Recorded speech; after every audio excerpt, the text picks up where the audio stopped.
कुरान की 26 आयतों को रिमूव करने की याचिका। और हम बात कर रहे हैं, याचिकाकर्ता हमारे साथ हैं सैयद वसीम रिजवी। वसीम साहब, ये कौन सी 26 आयतें हैं जिसको आपने रिमूव करने की अर्जी लगाई है सुप्रीम कोर्ट में? गुहार। देखिए, प्रॉफिट मोहम्मद के बाद पहले खलीफा अबू बकर, दूसरे खलीफा उमर और तीसरे खलीफा उस्मान द्वारा कुरान को कलेक्ट करके और उसको जारी किया गया एक किताबी शक्ल में। कुरान के अंदर कुछ आयतें ऐसी हैं जो आतंक को बढ़ावा देती हैं, वायलेंस टीचिंग हम कहें उसको एक तरह से, वो कुरान के अंदर इस तरह की बातें हैं और बहुत अच्छी बातें भी हैं जो इंसानियत के लिए हैं। तो अल्लाह के मैसेज दो तरह के नहीं हो सकते।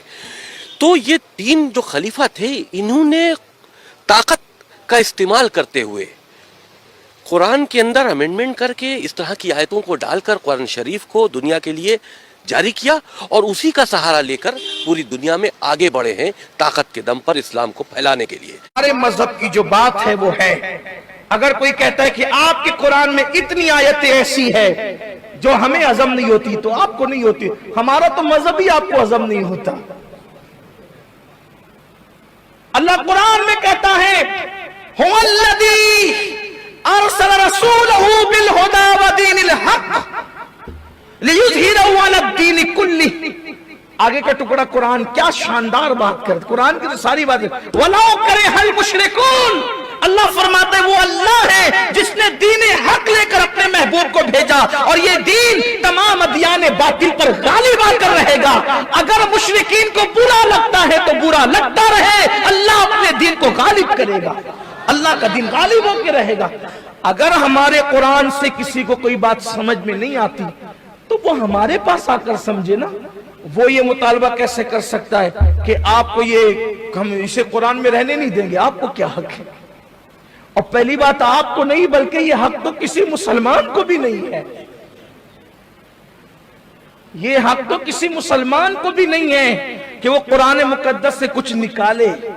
वो निकालेगा तो वो खुद निकल जाएगा, उसको निकालने का हक नहीं है। और जो निकालने की बात कर रहे हैं वो निकल चुके हैं, उनकी कोई बात नहीं है। कुरान हक है। और याद रखना, खुलफाए सलासा के दुश्मन सुन ले, खुलफाए सलासा के दुश्मन सुन ले, खुलफा ने किसी चीज को कुरान में शामिल नहीं किया है। यह खुलफा का एहसान है कि जो कुरान था बेअन ही उन्होंने उम्मत को अता किया है, ये उनका एहसान है। इसलिए मुसलमानों को दाएं बाएं देखने की कोई जरूरत नहीं है।